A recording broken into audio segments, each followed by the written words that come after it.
क्या एक सौतेला रिश्ता खून के रिश्ते से भी ज्यादा सच्चा हो सकता है? क्या एक आदमी अपनी पत्नी के आगे अपने भाइयों के लिए अपना सब कुछ दांव पर लगा सकता है?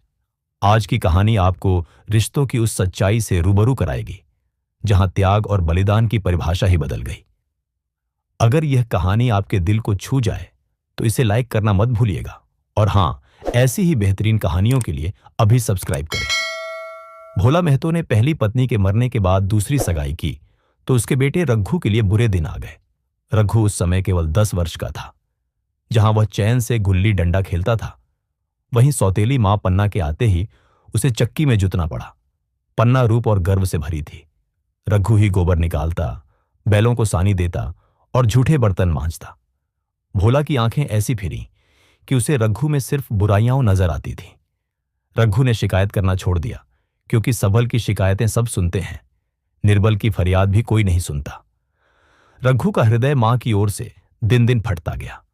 8 साल गुजर गए और एक दिन भोला को मृत्यु का संदेश आ पहुंचा। पन्ना के 4 छोटे बच्चे थे। उसे लगा कि अब उसे लौंडी न बनना पड़े, और जिसे गुलाम समझा उसका मुंह न ताकना पड़े। वह दूसरा घर करने की सोचने लगी। एक शाम पन्ना ने जो देखा वह अविश्वसनीय था। रघु झोपड़े में ऊख की गंडेरिया बना रहा है और उसके बच्चे उसे घेरे खड़े हैं।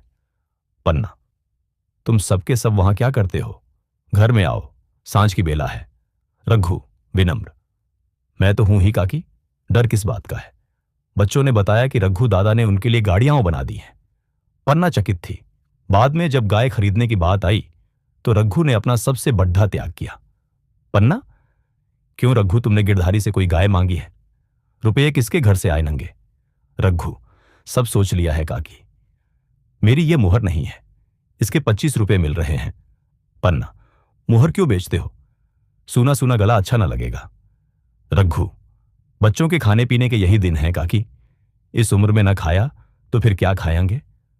पन्ना का मन बदल गया। उसने अपनी हंसुली देने की बात कही। रघु मुस्कुराया और बोला, तुम अभी से कैसे बूढ़ी हो गई? गांव में है कौन तुम्हारे बराबर? 5 साल बाद रघु की पत्नी मुलिया घर आई। वह स्वार्थी थी। उसने कहा, मेरा शौहर छाती फाड़कर काम करे और पन्ना रानी बनी बैठी रहे, उसके लड़े रईसजादे बने घूमे हैं, मुझसे ना होगी। जल्द ही मुलिया ने जिद पकड़ ली, अब तो तभी मुंह में पानी डालूंगी जब घर अलग हो जाएगा। रघु टूट गया। रघु, अलग होने का ध्यान करते ही मेरा मन न जाने कैसा हो जाता है। यह चोट मुझसे न सही जाएगी। पर पन्ना ने रघु को बचाने के लिए कहा, जब वह अलग होने पर तुली हुई है, फिर तुम क्यों उसे जबरदस्ती मिलाए रखना चाहते हो? रघु आंसू भरी आंखों से, काकी, तू भी पागल हो गई है क्या? जानती नहीं, 2 रोटियां होते ही 2 मन हो जाते हैं। अंततः घर में दीवार खींच गई। रघु को लगा कि जिस दिन इस घर में 2 चूल्हे जलेंगे उस दिन मेरे कलेजे के 2 टुकड़े हो जाएंगे। रघु दोनों जून शत्रु के घर की तरह भोजन करता।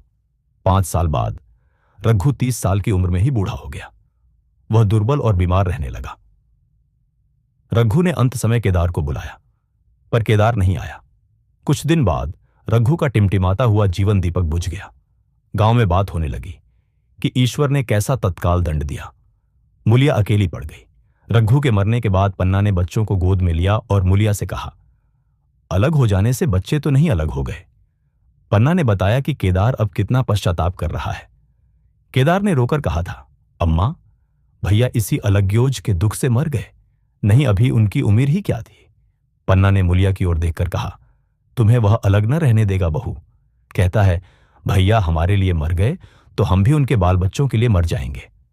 मुलिया को अपनी स्वार्थपरता पर पहली बार लज्जा आई। इस घटना को 5 साल गुजर गए। अब केदार घर का मालिक है और मुलिया घर की मालकिन। केदार ने शादी नहीं की। कहता है, जब भैया जैसे आदमी का मिजाज बदल गया तो फिर दूसरों की क्या गिनती। पन्ना ने एक दिन मुलिया से कहा कि केदार अच्छी औरत से विवाह करना चाहता है। पन्ना, बता दूं, वह तू ही है।